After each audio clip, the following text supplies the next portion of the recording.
Soyez les bienvenus dans la semaine de l'écho. Prise de contrôle du Venezuela, volonté d'acheter le Groenland, attaque contre la Fed, guerre commerciale. Donald Trump est-il une aubaine ou un danger pour l'économie américaine ? Ce grand retour en force est-il économiquement viable ? La brutalité paye-t-elle ? Face au nouvel impérialisme américain, l'Europe est-elle condamnée au décrochage ou peut-elle incarner une alternative crédible ? Beaucoup de questions et pour y répondre, j'ai le plaisir d'accueillir Éric Heyer. Bonjour. Bonjour. Vous êtes directeur du département analyse et prévision à l'Observatoire français des conjonctures économiques, l'OFCE. Lionel Fontanier, bonjour. Bonjour. Vous êtes professeur à l'École d'économie de Paris. Alexandre Baradez, bonjour. Bonjour. Responsable de l'analyse marché pour la société de trading IG. Et Marina Fabre-Saudron, directrice de la rédaction de Novétique. Bonjour à vous. Jérôme Powell, nouvelle bête noire de Donald Trump. Le patron de la Banque centrale américaine tient tête au président américain et a juré de rester à son poste malgré les menaces et pressions sans précédent de Donald Trump. Il l'a dit dans une vidéo publiée dimanche 11 janvier par la Banque centrale et vue des millions de fois et quelques heures. Le reportage de nos confrères de France 2. On dit de lui qu'il n'aime pas prendre la lumière. Pourtant, Jérôme Powell, patron de la puissante Banque centrale américaine, a surpris tout le monde le week-end dernier, avec une prise de parole solennelle à l'attention de ses compatriotes. Je fais l'objet de menaces de poursuites judiciaires parce que la Fed a choisi des taux d'intérêt favorables aux Américains plutôt que de suivre les préférences du président. Parfois, servir le public nécessite de rester inflexible face aux menaces. Quelques heures plus tôt, il s'est vu convoqué par la justice, soupçonné d'avoir caché des informations au Congrès. Le dernier épisode d'un bras de fer qui l'oppose à Donald Trump depuis des mois. Le locataire de la Maison-Blanche réclame une baisse des taux d'intérêt pour redonner un coup de fouet à l'économie américaine. Ce que le président de la Fed refuse de faire pour ne pas débrider l'inflation. De quoi provoquer la colère du président américain. On réfléchit à lui faire un procès pour incompétence. Mais Donald Trump ne peut pas le licencier pour un simple désaccord. Alors il a choisi un autre angle d'attaque, la rénovation du bâtiment de la Fed. Ce qui a donné cette scène, l'été dernier, où il se plaint d'un dépassement de budget. Apparemment, vous en êtes à plus de 3 milliards de dépenses. Plus que prévu, carrément plus. Jérôme Powell secoue la tête, interloqué. Je ne suis pas au courant. Ça vient juste de sortir. Et reprend le président. Personne ne dit ça à la Fed. Nommé par Donald Trump lui-même lors de son premier mandat, Jérôme Powell, réputé pour son sérieux et son intégrité, a été reconduit par Joe Biden. Ce républicain modéré paye-t-il son refus d'accéder aux demandes de Donald Trump ? La Maison-Blanche s'en défend, mais ce matin, le président continuait à le discréditer. Soit il est incompétent, soit il est corrompu. Mais la certitude, c'est qu'il ne fait pas du bon boulot. Ces attaques à répétition ont provoqué de l'instabilité sur les marchés financiers. Elles ont aussi suscité des critiques chez les personnalités économiques de tous bords et même jusque dans les rangs de l'administration Trump. Alors, beaucoup de réactions sur ce plateau. Notons-le, au cœur de cette bataille, ce sont les taux d'intérêt que Donald Trump vont baisser pour doper la croissance, le pouvoir d'achat des Américains, ce à quoi s'oppose le patron de la Réserve fédérale, au nom de la lutte contre l'inflation.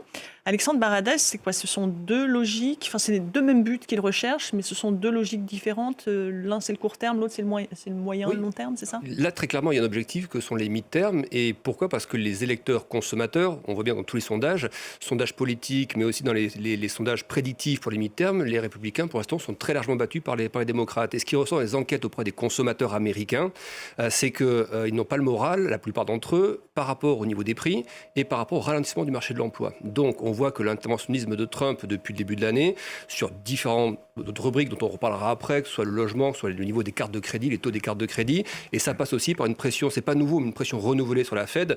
Et cette fois-ci, ce qui est effectivement plus grave, c'est que ça passe par le département de la justice aux États-Unis, et c'est ça qui fait réagir Jérôme Powell. Vous l'avez bien souligné, c'est un langage qui est très très inhabituel de sa part. Dans son communiqué, il y avait 3 fois le mot menace, le mot coercition également.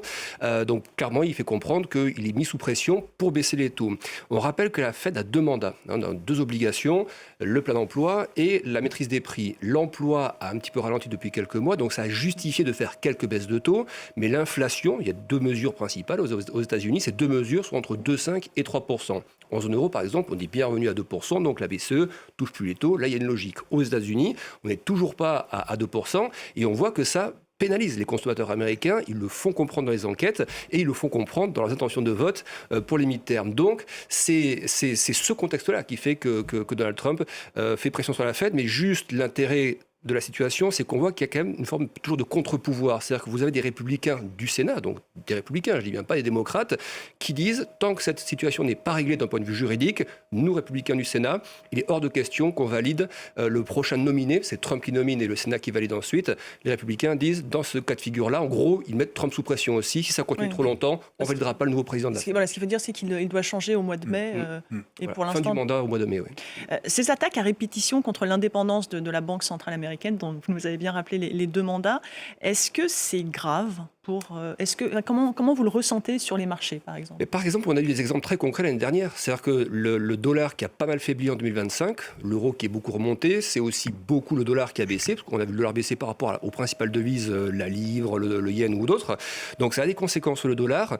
Ça a assez peu de conséquences sur les marchés actions pour l'instant, parce que les marchés actions, on dit toujours qu'ils sont dans l'anticipation, mais ils attendent aussi, ils sont contents si on annonce des baisses de taux, parce que ça veut dire que l'économie est stimulée. Ils voient moins le côté risque inflationniste que le côté économie stimulée. Donc pour le marché action, c'est pas trop un souci, mais là où il y a un vrai risque, et on dit souvent que le marché le plus responsable, c'est le marché obligataire. Donc les obligations d'État. Exactement. Et là, on voit que les taux, ce qu'on appelle les taux longs américains, 10 ans et plus, ont du mal à se détendre. Et plus la Maison-Blanche fait pression sur la Fed, plus le risque, c'est quoi? C'est qu'il y ait quelqu'un de nominé qui soit trop pro-Trump, donc qui ne respecte plus l'indépendance de la Fed, même s'il y a quand même un board de gouverneurs qui prend la décision de manière consensuelle. Mais le risque, c'est que si la Fed est perçue comme étant moins dépendante, eh bien, les obligations américaines vont baisser, ce qui va tirer les taux à la hausse. Et ça veut dire quoi? C'est-à-dire que le marché obligataire va s'inquiéter d'une inflation qui pourrait reprendre. Et si ce marché obligataire devient craintif, la seule possibilité pour le remettre dans les rails, c'est que la Fed non seulement ne baisse plus les taux, mais les remonte. Donc là, on aura un vrai risque d'accident de politique monétaire. Donc c'est ça le vrai risque, il est surtout sur le niveau des taux aux États-Unis, et c'est ça qu'on regrette beaucoup en ce moment. Vous êtes d'accord avec cette analyse, Éric Heyer, une remontée possible des taux américains, et donc on comprend une baisse de l'économie, un ralentissement économique, de l'investissement? Oui, il y a un problème pour financer la dette publique. Oui, c'est possible, mais il y a des solutions, enfin, me semble-t-il, et je pense qu'il faut voir les pressions de Trump vis-à-vis de Jérôme Powell, non pas vis-à-vis de Jérôme Powell. Jérôme Powell s'en va. Donc, dans 3-4 mois, il n'est plus là. Donc, c'est pas cela qu'il faut voir. Il parle, en fait, au successeur en disant, je vais te nommer comme j'ai nommé Jérôme Powell il y a 7-8 ans. Et attention, si tu respectes pas ce que je suis en train de te dire, je peux aller jusqu'à la justice. Donc, je pense qu'il parle plutôt au successeur en disant, il va falloir faire un peu ce que je te demande de faire. Et qu'est-ce qu'il demande de faire? C'est effectivement de baisser les taux d'intérêt extrêmement puissamment pour qu'ils soient même en dessous des taux européens pour que le dollar se déprécie. Donc ça a été dit, le dollar c'est effectivement déprécié, mais de façon complètement marginale dans la vision de Stéphane Mirren, qui est son conseiller économique. Il aimerait un euro-dollar aux alentours de 1,50, 1,60. On n'est qu'à 1,17. Donc ils veulent une franche d'évaluation pour que effectivement la compétitivité américaine reparte. Et pour éviter la hausse des taux longs, c'est déjà tout écrit dans le discours de Mirren, on va repartir sur le quantitative easing. C'est-à-dire que globalement, la Banque centrale américaine pourrait racheter effectivement de la dette pour essayer d'éviter effectivement que les taux longs augmentent de trop. Donc il y a tout de même dans le discours de Trump quelque chose, alors, je ne suis pas en train de dire que c'est bien, mais en tout cas une certaine logique, d'accord, mais qui pourrait effectivement être un peu désastreuse parce que alors là pour le coup il y a des travaux académiques qui ont bien montré que l'indépendance d'une banque centrale, ça permettait d'avoir une meilleure efficacité à moyen long terme de la politique monétaire. Et donc là, il va se priver de cela. Et comment les marchés financiers? Est-ce qu'il n'y a pas un peu du coup des investissements qui est allé se loger aux États-Unis, qui maintenant se disent attention, dans ce contexte-là, je préfère aller investir soit en Europe, soit en Asie. Ça, c'est fortement possible. On regardera effectivement. Il y a eu d'autres exemples dans l'histoire nombreux où les gouvernements ont cherché à stimuler artificiellement l'économie avant des échéances électorales, ce que semble vouloir Donald Trump. Les résultats n'ont pas toujours été positifs. On peut penser à la Turquie, par exemple, ou en Amérique du Sud, ou peut-être même en Europe avant l'euro, où il y a eu des spirales inflationnistes. Est-ce que c'est possible aux États-Unis? Non mais oui, c'est possible. Parce que vous voyez, aujourd'hui, les États-Unis tournent quand même à plein régime. voyez, c'est toujours compliqué avec des calculs d'économistes de calculer ce qu'on appelle des output gaps. C'est-à-dire, est-ce qu'on est aujourd'hui empêché par l'offre ou par la demande? Mais globalement, tous les indicateurs indiquent qu'ils sont en très haut de cycle. Et donc, stimuler l'économie quand vous êtes en très haut de cycle, c'est jamais bon. Donc, vous pouvez le faire de façon, d'un point de vue électoral, mais quand votre motivation, c'est d'être élu et pas d'être contracyclique, ça ne marche pas. Donc effectivement, aujourd'hui, stimuler l'économie fortement américaine ne va provoquer que de l'inflation. Et aujourd'hui, quand on dit que les taux d'intérêt sont au-dessus des taux d'intérêt européens, quand on regarde en réel, c'est-à-dire si on regarde l'inflation, aujourd'hui, la politique monétaire est bien plus stimulante aux États-Unis qu'elle ne l'est en Europe. Et donc, du coup, aujourd'hui, la politique monétaire et la politique budgétaire stimulent l'économie américaine. Je pense que ce n'est pas une très bonne pratique si on pense que c'est la contracyclicité qui doit l'emporter. Il y a d'autres mesures qui ont été prises pour doper d'une certaine façon le pouvoir d'achat des Américains. Cette semaine, le projet de plafonner à 10% les taux d'intérêt des cartes de crédit. Alexandre Baradès, pourquoi une telle mesure et est-ce qu'on peut la qualifier de populiste ? Oui, elle l'est. Alors après, ça part quand même d'une intention qui est bonne, de dire effectivement, certains consommateurs paient trop cher. On rappelle que le taux moyen des cartes de crédit aux États-Unis, c'est un peu au-delà de 20%. Donc c'est quand même très élevé. Et on peut aller au-dessus. Les usuriers pratiquent des taux encore supérieurs. Mais ce que disent les banques, et ce qui est vrai aussi, alors les banques défendent évidemment leur business aussi, mais ce que les banques disent, c'est que si vous nous obligez à baisser les taux de 20 à 10%, il y aura toute une partie de la population qui ne sera plus pas bancarisée, mais qui n'aura plus de carte de crédit, parce que sur une partie plus à risque, ces taux élevés nous permettent aussi, nous, de nous couvrir contre un risque de défaut. Donc ça, c'est une réaction qui est assez normale, et c'est bien de le dire, mais vous l'avez dit, il est dans une frénésie d'annonces. Clairement, vu des mi-termes, on voit des annonces, par exemple, alors que les chiffres montrent l'inverse. Il dit, je vais demander aux institutionnels, donc Blackstone ou d'autres, de ne plus acheter de maisons individuelles. Sous-entendant, c'est à cause d'eux que le marché est peu liquide, que les prix sont trop élevés, et en gros, il n'y a pas assez d'échanges à cause de ces gros acteurs. Quand on regarde les chiffres en détail, les institutionnels aux États-Unis, donc ces grosses entreprises qui rachètent des maisons individuelles pour les louer ou autres, ça ne représente que 1% du parc total de maisons individuelles. Donc on voit qu'effectivement, il y a du populisme là-dedans parce qu'il brandit la carotte auprès des consommateurs, mais derrière les chiffres montrent que ce n'est pas ça le problème. On sait tous que le problème, comme on a aussi en Europe, il y a aussi un problème de mise en chantier, de construction, de niveau de construction qui n'est pas suffisant, et c'est ça aussi principalement qui fait que le prix des maisons est élevé. Donc on voit effectivement toute une série d'annonces comme ça qui sont faites pour les élections, mais qui, sur les marchés, et ça c'est mon avis, génèrent des petits mouvements qui sont quand même pas très élevé. C'est-à-dire qu'on se souvient que les tarifs à l'époque, en mars-avril, la volatilité était énorme. Au moment de l'annonce des droits de douane, oui. Voilà. Et là, on voit toute une série d'annonces qui pourraient faire bouger le marché beaucoup plus fortement. Ce n'est pas le cas. Donc, je trouve qu'il y a un peu de complaisance. De la part des marchés. Oui, et doublé dans le contexte géopolitique, je vais m'arrêter là, qui est aussi extrêmement chargé. Donc, le début d'année est quand même très, très bruyant. Et les marchés sont quand même plutôt calmes par rapport à tout ça. Il laisse faire.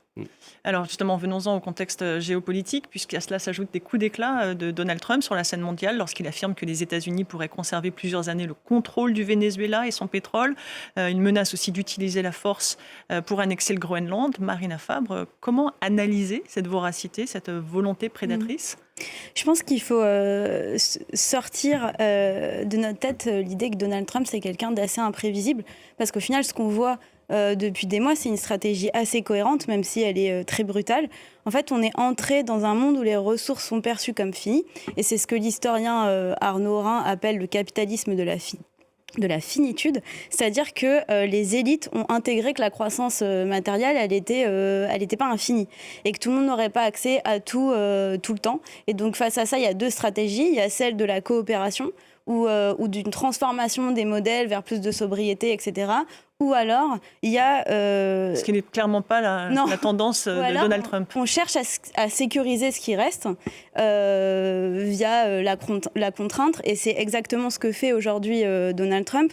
Quand il s'intéresse au Venezuela, on sait que c'est parce que c'est le pays qui possède les premières réserves mondiales de pétrole, même s'il y a des limites, mais on en parlera après. Quand il parle du Groenland, c'est aussi que c'est un territoire stratégique, au cœur de routes maritimes rendues accessibles par le réchauffement climatique, que c'est une terre de minerais critiques aussi. Donc en fait, il ne faut pas nier... ce que Trump fait, c'est ne pas nier la finitude des ressources qu'on a aujourd'hui. Et il y répond par la prédation. Et on ne cherche plus à commercer on cherche à sécuriser ce qu'on a, et quitte à aller ailleurs sans respecter les règles communes, quoi. Précisément, la semaine dernière, le patron, le PDG d'ExxonMobil, de la compagnie pétrolière américaine, s'est exprimé sur la possibilité de revenir au Venezuela. Alors pour l'heure, les conditions commerciales et juridiques ne sont pas totalement réunies. Écoutez-le. Si l'on examine les structures et les cadres juridiques et commerciaux actuellement en place au Venezuela, il est impossible d'y investir aujourd'hui. Pour notre part, nous ne sommes plus présents dans le pays depuis près de 20 ans. Nous pensons qu'il est absolument essentiel, à court terme, de mettre en place une équipe technique chargée d'évaluer l'état actuel de l'industrie et des actifs afin de comprendre ce qu'il faudrait faire pour aider le peuple vénézuélien à relancer la production sur le marché. À l'entendre, la reprise de la production ne se fera pas du jour au lendemain. C'est là que la stratégie trumpienne elle a ses limites. C'est-à-dire que quand le milieu économique résiste, alors là, c'est pas parce qu'on bafoue les droits humains, mais parce qu'il n'y a pas de rentabilité économique et on peut quand même le déplorer. Mais ce que dit le PDG d'Exxon, c'est qu'en fait, il y a trop d'instabilité politique. Lui, il a eu des expropriations passées qui n'ont pas été compensées. Il y a un cadre juridique qui est trop fragile. Et donc 20 ans après, il résiste encore. En tout cas, il ne se rue pas pour y retourner. Oui, alors que Donald Trump, il a présenté le Venezuela comme un Eldorado. Il a promis 100 milliards de dollars d'investissement. Et finalement, le milieu économique ne le suit pas forcément. C'est aussi le cas sur le Groenland.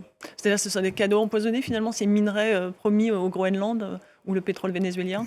Oui, parce que en fait, si on voit les ressources naturelles comme juste de la richesse, enfin juste posséder des ressources naturelles, ne suffit pas à créer de la richesse. Il faut tout un écosystème économique autour, il faut des infrastructures, de la sécurité, il faut des compétences, donc de la main-d'œuvre sur place et un cadre juridique stable. Et c'est pas le cas au Venezuela et c'est pas le cas non plus au Groenland. Alexandre Baradès, quelle réaction sur les cours du pétrole ces derniers jours ? Alors, suite au Venezuela, il ne s'est quasiment rien passé. C'est à partir du moment où ça a commencé à chauffer avec l'Iran que là, les cours sont un peu plus redressés. Mais le lendemain alors on appelle ça l'enlèvement, l'exfiltration, comme on veut, de Maduro, il ne s'est absolument rien passé.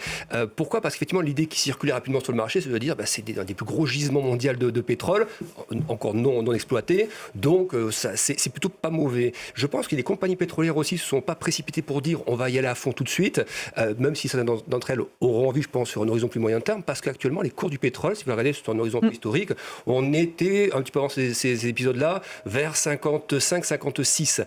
Donc faible. Ce qui est niveau faible, et vous avez pas mal de producteurs américains, c'est leur niveau, ce qu'on appelle le break-even, c'est un peu le point d'équilibre. Donc si vous commencez à passer sous les $50, parce qu'on laisse entendre que le pétrole, il faut rappeler que le marché mondial est très bien provisionné actuellement. Il y a beaucoup de pétrole qui coule sur les marchés mondiaux. On n'a pas nécessairement besoin d'aller en chercher ailleurs. Donc, il faut aussi faire attention à certains messages. Je pense qu'il y a aussi un petit peu de communication de la part des responsables de majeures pétrolières américaines pour ne pas donner le sentiment que ça va être l'orgie de pétrole, parce que là, vous avez des cours qui enfoncent ces $50, ça peut devenir un problème. Lionel Fontanier, comment vous analysez cette brutalité trumpienne, ce retour du conflit dans l'économie, dans le commerce et ailleurs d'ailleurs? Bon, il y a beaucoup de choses à dire. Juste pour compléter la discussion qui vient d'avoir lieu, je pense que la grande force de Donald Trump, c'est de détourner les Européens des questions qui comptent, quoi. C'est-à-dire et donc, quand on parle de ressources, de limitation des ressources, etc., la première question, celle qui est juste devant nous et qu'il faut traiter tout de suite, c'est la question du climat. Et donc, les énergies fossiles donc, sont une catastrophe.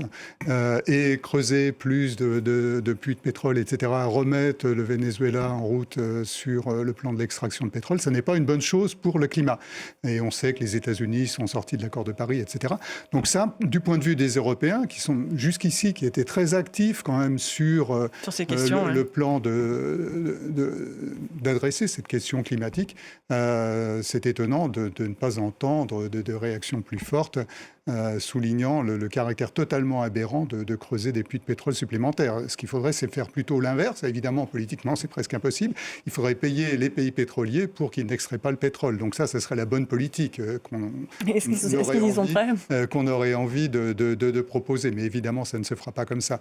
Mais donc ça c'est le premier point. Il a cette force, parce que c'est un très bon communicant, de nous détourner des sujets qui comptent. Alors maintenant, sur la façon dont tout ça se passe, le Venezuela est un très bon exemple. On va fêter ce mois-ci, en quelque sorte, le 30e anniversaire l'anniversaire d'un épisode que tout le monde a oublié et qui est d'une importance très très importante dans les relations entre les États-Unis et le Venezuela d'une part, et entre les États-Unis et l'Organisation mondiale du commerce d'autre part. Donc vous vous rappelez que l'Organisation mondiale du commerce a commencé à fonctionner à partir de 1995. Elle a été créée après les accords de Marrakech de 1994. Et donc l'un des tout premiers cas donc, de différends commerciaux, de disputes commerciales qui a dû être traité par un panel de juges à l'Organisation mondiale du commerce, c'était à propos de ce qu'on appelle le Clean Air Act aux États-Unis, qui est la loi qui organise donc tout ce qui tourne autour de la qualité de l'air, qui est une ancienne loi, mais dans laquelle arrivent des règlements successifs. Et donc est arrivé en 1995-96 un nouveau règlement sur la qualité de l'essence qui était appliqué de façon discriminatoire, c'est-à-dire que la qualité de l'essence importée devait être meilleure que la qualité de l'essence distillée aux États-Unis, raffinée aux États-Unis. Et il se trouve que le pétrole vénézuélien étant de mauvaise qualité, il arrivait aux États-Unis de mauvaise qualité, il contenait beaucoup de particules, d'émissions, etc. Et donc le Venezuela s'est plaint auprès de l'Organisation mondiale du commerce de cette nouvelle réglementation. Il y a eu un panel, les juges ont jugé et les États-Unis ont perdu le cas. Et donc les États-Unis ont perdu le cas il y a exactement 30 ans. Mais c'est la fin de l'histoire qui est intéressante. C'est-à-dire les États-Unis ont fait appel, ce qu'ils ne pourraient plus faire aujourd'hui, puisqu'ils ont bloqué l'organe d'appel, mais ils ont fait appel et ils ont perdu l'appel. Et c'est à ce moment-là que la vision de l'Organisation mondiale du commerce par les États-Unis d'emblée, dès son démarrage, a été très négative, parce qu'ils ont vu qu'ils commençaient à perdre par rapport au Venezuela. Et donc, qu'est-ce que les États-Unis ont fait? On était sous l'ère Clinton. Eh bien, les États-Unis ont demandé 15 mois pour changer leur réglementation. Et sous la pression du Venezuela, les États-Unis ont changé leur réglementation. Donc, on voit qu'on vit dans un monde totalement différent. C'est un autre monde, effectivement. Le multilatéral, du point de vue des États-Unis, n'existe plus et que c'est le rapport de force, effectivement, qui compte aujourd'hui. Parce qu'aujourd'hui, nous sommes dans une guerre commerciale lancée par Donald Trump qui menace ce vendredi de nouveaux droits de douane les pays qui ne soutiennent pas son plan au Groenland. On se souvient de cette guerre lancée au mois d'avril dernier. Quel bilan on peut en tirer quelques mois plus tard? Alors, il y a une première remarque à faire, c'est que les droits de douane pour Donald Trump, il dit que c'est son mot préféré dans le dictionnaire. Le mot tarif en anglais, qui veut dire droit de douane, il dit que c'est son mot préféré et il se fait appeler aussi tarifman, donc ce qui n'a pas besoin d'être traduit. Donc on voit bien qu'il adore ces droits de douane et qu'il les utilise comme effet de levier pour faire plein de choses. Si on veut, c'est une sorte de couteau suisse pour lui. On peut tout faire avec des droits de douane. On peut réindustrialiser les États-Unis, on peut obliger les partenaires commerciaux à faire différentes choses. On peut soutenir son plan au Groenland. On peut impacter les difficultés juridiques de Bolsonaro. Enfin, on peut faire plein de choses avec les droits de douane. Et donc, qu'est-ce qui s'est passé? Comme vous l'avez très justement rappelé, au mois d'avril, il y a eu ces grandes annonces. Donc, ça s'est appelé le Liberation Day, le jour de la libération. Donc, ce qui est quand même un acronyme, enfin une notion assez étonnante, qui a imposé des droits de douane à tous les partenaires commerciaux des États-Unis, sauf le Mexique et le Canada, qui étaient dans des situations différentes en raison de l'accord USMCA. Mais donc, imposer des droits de douane qui étaient censés réduire le déficit commercial bilatéral que les États-Unis avaient vis-à-vis de chacun de ces pays. Et donc ça, c'est une hérésie économique, c'est-à-dire il n'y a aucun modèle économique, aucune théorie économique qui peut dire que c'est la bonne façon de procéder. Alors, qu'est-ce qui s'est passé? Ensuite, il y a eu des négociations. Et ces négociations ont conduit à ce que, il y a des concessions. L'Europe a fait des concessions, le Japon a fait des concessions, la Corée, le Vietnam, Taïwan, là, il y a 2 jours, ont fait des concessions. Et donc, tout ça a amené progressivement les pays vers un niveau de 15% de droits de douane. Et on va pouvoir dire pourquoi 15% dans une seconde. 15% de droits de douane, qui est cette espèce d'étiage qui permet aux États-Unis donc de récupérer des droits de douane, des revenus tarifaires à la frontière. L'année dernière, ils ont récupéré à peu près 100 milliards de dollars. Alors, quand on dit 100 milliards de dollars, on a l'impression que c'est une somme gigantesque. En fait, il faut bien voir que ces 100 milliards de dollars rapportés au déficit budgétaire des États-Unis, qui lui est un gouffre, on doit être à quelque chose comme 1,7 trillion, je crois, et donc ça fait quelque chose comme 5% du déficit budgétaire américain. Donc on ne va pas boucher le trou avec ça. Mais enfin, dans le discours, c'est quand même très très important. Et donc il y a un seul pays qui a résisté à cette pression des États-Unis, qui a dit « votre couteau suisse ne m'impressionne pas », c'est la Chine. Et la Chine a dit « vous nous mettez 25, on vous met 30, vous nous mettez 30, il a joué la surenchère. 50 ». Et donc ils sont montés, la surenchère, les représailles, ils sont montés à plus de 100%. Et là, Ils ont en plus freiné donc, les exportations de minéraux critiques. Et là, tout le monde s'est assis autour de la table, on a posé les coltes sur la table et on a commencé à discuter et on est revenu vers des niveaux qui sont beaucoup plus raisonnables. Aujourd'hui, la Chine est à 24% en moyenne de droits de douane supportés quand elle veut entrer aux États-Unis, auxquels s'ajoutent les 25% qui ont été annoncés pour les pays, va s'ajouter les 25% qui ont été ajoutés pour les pays qui commercent avec l'Iran, puisque maintenant, Donald Trump veut utiliser cette arme des droits de douane pour obliger les pays qui commercent avec l'Iran. Là, on est dans le domaine des sanctions économiques, c'est quelque chose qui se fait régulièrement. L'Europe l'a fait avec la Russie, par exemple. Donc, des sanctions économiques pour obliger de moins commercer avec l'Iran, pour affaiblir l'économie iranienne. Donc, on est arrivé à ce niveau de 15%, qui est quand même assez élevé. C'est à peu près 5 fois le niveau des droits de douane qui existait avant l'arrivée de Donald Trump, pour son deuxième mandat.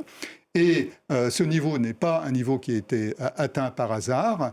Donc, on peut calculer assez facilement que le niveau qu'on appelle optimal des droits de douane pour les États-Unis, celui qui les enrichirait le plus si les partenaires commerciaux ne faisaient pas de représailles, c'est 20%.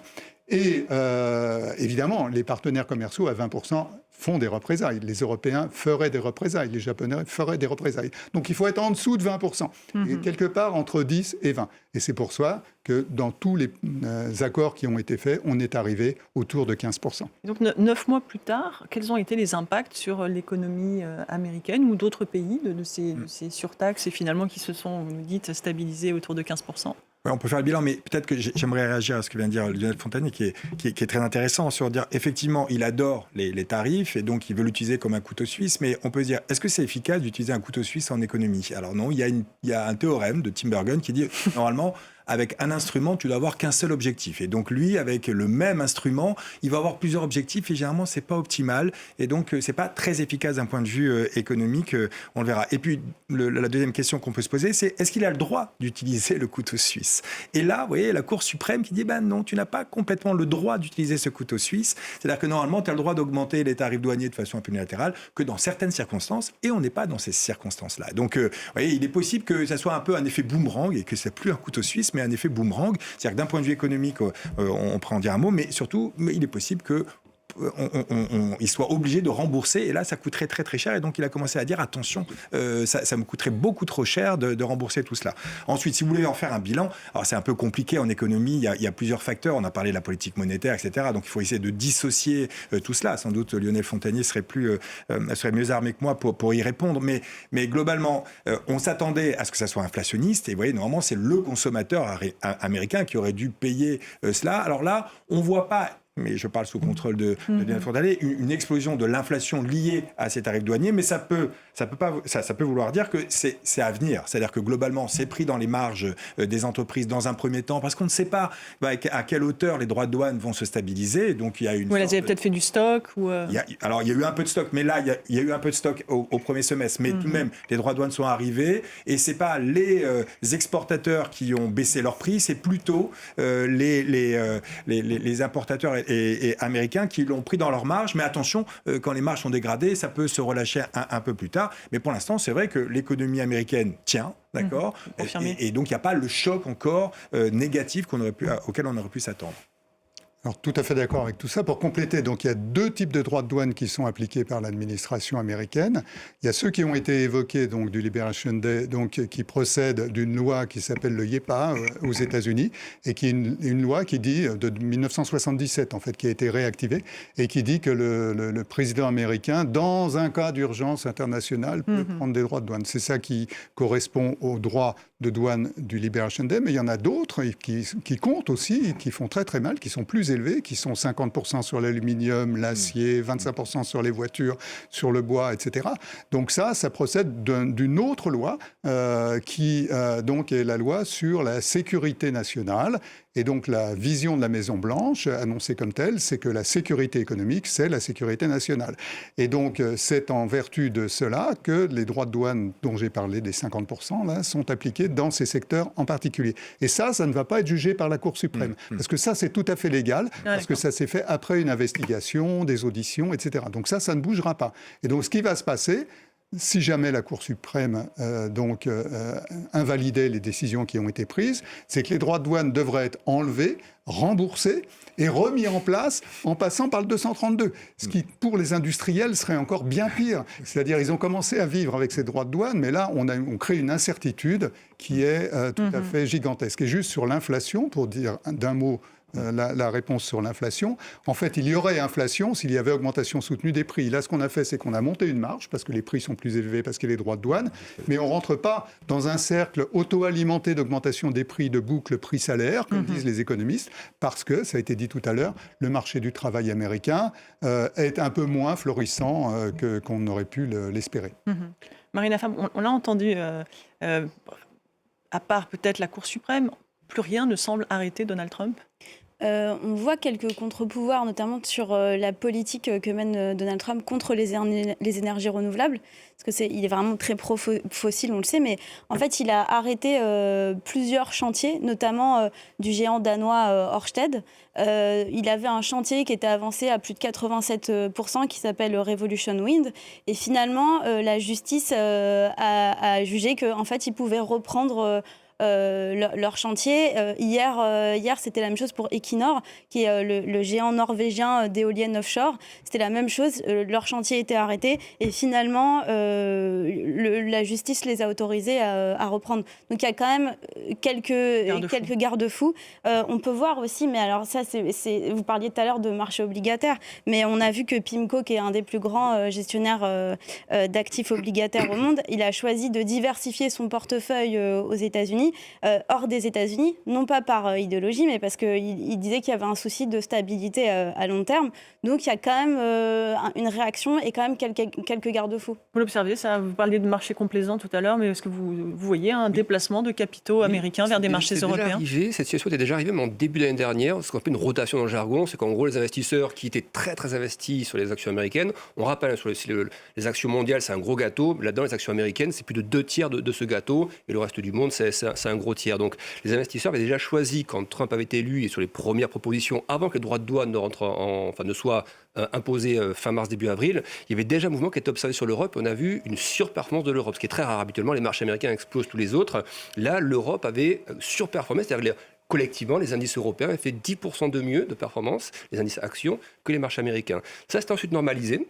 Et depuis quelques jours, avec cette frénésie qu'on a décrite tout à l'heure d'annonce de Trump, on voit qu'à nouveau, vous avez des indices en Europe qui performent un petit peu mieux que les marchés américains. Il y a un sujet, ce que je veux revenir sur les droits de douane, effectivement, parce que ces droits de douane sont rentrés maintenant un petit peu dans la norme. C'est-à-dire que ça a été accepté par les marchés, en quelque sorte. Ce qui ferait bouger les marchés, probablement, c'est que si la Cour suprême, on voit qu'elle hésite. Il y avait déjà 2 séances où on attendait la décision, ça n'a pas été fait, donc on sent que ça repousse un peu parce que c'est un sujet très sensible. Imaginons qu'elles disent ce n'est pas légal. Alors probablement, ils ont annoncé à l'administration, il y aurait d'autres recours, d'autres possibilités pour les maintenir en place, mais ça donnerait le sentiment qu'il y a une espèce de fragilité là-dessus, parce que ce que vous avez dit, les chiffres sont un peu au-dessus. Bloomberg estime que les taxes prélevées cette année, c'est de l'ordre de 170 milliards. Au-delà donc du socle qui existait déjà, 170 milliards sur une seule partie de l'année. L'administration elle-même, Trump, estime que ça peut être de 400 à 600 milliards de taxes prélevées par an. Donc effectivement, rapporter un déficit, ça peut quand même grignoter une partie du déficit, ce qui est nécessaire quand même aux États-Unis. Ils avaient un gros déficit post-Covid, donc c'est une méthode comme une autre, mais discutable, mais de faire rentrer de l'argent. Si on leur impose de rembourser cet argent, eh bien les marchés peuvent dire, et on parlait des taux tout à l'heure, attention, à nouveau ce déficit pose problème, et c'est là que les taux peuvent se tendre, sachant que Trump aussi, dans ce florilège d'annonces, ça il avait déjà un peu parlé l'année dernière, c'est qu'il veut reverser une partie de droits de douane aux Américains. Donc ça c'est pas nouveau, il en discutait déjà depuis quelques temps, mais c'est revenu sur la table en début d'année. $2 000 aux ménages les plus modestes. Donc ça aussi, est-ce que ça aura lieu ou pas? On va voir, parce que si c'est le cas, beaucoup d'interrogations. La Cour suprême ne dise rien, mais que lui reverse ça, est-ce que les marchés obligataires, encore une fois, quand ils sont inquiets sur le déficit, la réaction primaire, c'est d'avoir des taux qui grimpent. Et ça renchérit les coûts de crédit, IMO, conso, et c'est jamais très bon. Éric, hier, malgré les droits de douane américains, malgré la hausse des importations chinoises, la croissance économique européenne n'est pas si mauvaise que ça. On l'a vu en 2025, au-dessus d'1%. Elle est prévue à 1% cette année. Finalement, est-ce que l'Europe pourrait tirer profit de cette brutalité américaine ?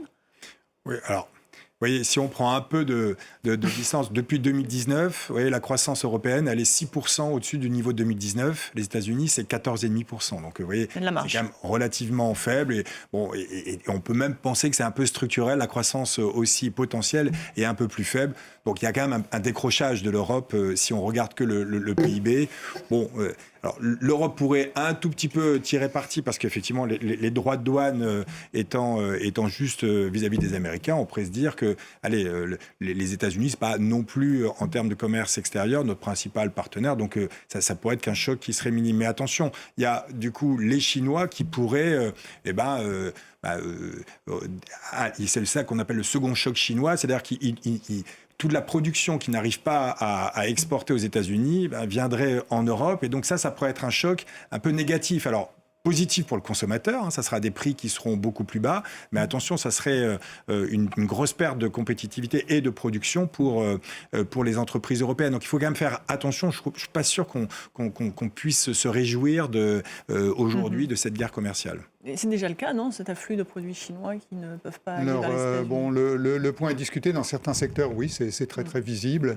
En moyenne, c'est un tout petit peu moins évident, mais on n'a pas toutes les informations statistiques encore. Le point qui est assez inquiétant, c'est que si jamais ça se produisait vraiment à grande ampleur, ce qui est tout à fait possible, à ce moment-là, l'Europe serait obligée de mettre en place des clauses de sauvegarde, ce qu'on appelle les instruments de défense commerciale. Et là, alors qu'on est en train de diminuer un peu la pression dans la cocotte minute des désaccords commerciaux avec la Chine, entre l'Europe et la Chine, on a vu il y a 2 jours qu'on avait trouvé un arrangement sur les voitures électriques. Là, si on est obligé sur d'autres secteurs, sur le matériel électrique, sur des secteurs qui sont déjà très protégés contre la Chine par l'antidumping, comme l'aluminium par exemple, si on est obligé d'en remettre encore, là on va arriver sur des tensions commerciales et ça n'est jamais bon parce que d'autres secteurs qui n'y sont pour rien, qu'on pense aux producteurs de cognac qui sont toujours les premiers visés, les producteurs de lait, de viande, de porc, etc., seront visés par des représailles commerciales. Et puis il y a un autre point, c'est que tout ce qui est en train de se passer est très mauvais pour la croissance mondiale. Donc jusqu'ici, ça a bien résisté, mais l'année prochaine, donc ça pourrait mordre un peu plus sur la croissance mondiale. Et si ça mord sur la croissance mondiale, un peu par effet de ricochet, tous les pays, toutes les régions du monde qui sont des régions exportatrices, et l'Europe en est une, seront affectées, non pas sur un marché particulier, mais parce que la taille du gâteau qu'on doit se partager collectivement, le marché mondial va croître moins vite qu'on ne l'aurait espéré, et croître moins vite dans un monde où nos compétiteurs ont une taille qui grandit très vite. Donc on va avoir un problème de surcapacité majeure. C'est déjà le cas avec la Chine, mais on pourra le voir avec d'autres. Et donc là, c'est évidemment quelque chose qui sera très très embêtant pour l'économie européenne. Alors en France, le gouvernement abat ses dernières cartes pour arracher un budget. Menacé de censure, le Premier ministre a mis en garde les députés. Écoutez. Tir de missile Oreschnik la semaine dernière de la Fédération de Russie sur l'Ukraine, intimidation qui rentre dans une grammaire nucléaire.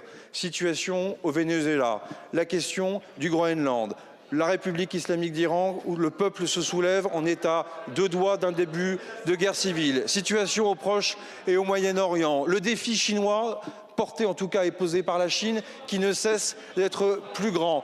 La situation du terrorisme au Sahel, les alliances traditionnelles et le multilatéralisme qui est potentiellement en pleine crise et en tout cas qui est largement interrogé.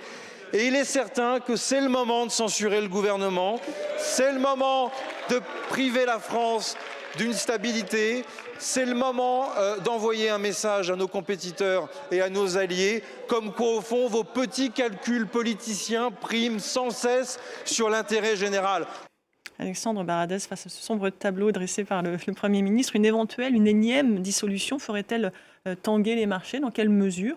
Alors, probablement un peu plus. Alors la bonne nouvelle quand même, parce que là effectivement c'est un florilège d'annonces sinistres, la bonne nouvelle dans tout ça, c'est que malgré le fait qu'il y a encore beaucoup d'incertitudes sur la question budgétaire, on voit les écarts de taux qui sont un gros marqueur, c'est le principal marqueur qu'on voit sur les marchés, en termes de risque marché. C'est toujours ces taux obligataires de 10 ans. Voilà, les écarts entre le taux 10 ans français et 10 ans allemand Quand on a eu les premières censures, on était monté à 90 points de base, c'est-à-dire 0,9% d'écart. Avant la dissolution, en 2024, on était à 0,5% d'écart. Là, on est un peu en dessous de 70 points de base. C'est-à-dire qu'on est revenu dans cette zone, un petit peu au milieu, voire un peu en dessous, ce qui est plutôt pas mal de la part des marchés. Ça veut dire qu'ils ne sont pas outrageusement inquiets. Par contre, il y a un signal. Voilà, et on le voit justement qui s'affiche. On voit que la France est en dernière élève. Exactement. C'est-à-dire que c'est un mouvement qui est lent, qui ne fait pas de bruit, mais vous sortiez le même tableau il y a 2 ou 3 ans, on était au-dessus de la plupart en dessous de la plupart des pays que vous avez là. Aujourd'hui, vous avez un taux à 10 ans au-dessus de la Grèce, de l'Italie, de l'Espagne, du Portugal. On est dans le peloton de queue des pays cœurs de la zone euro. Très rapidement, Éric Heyer, est-ce qu'avec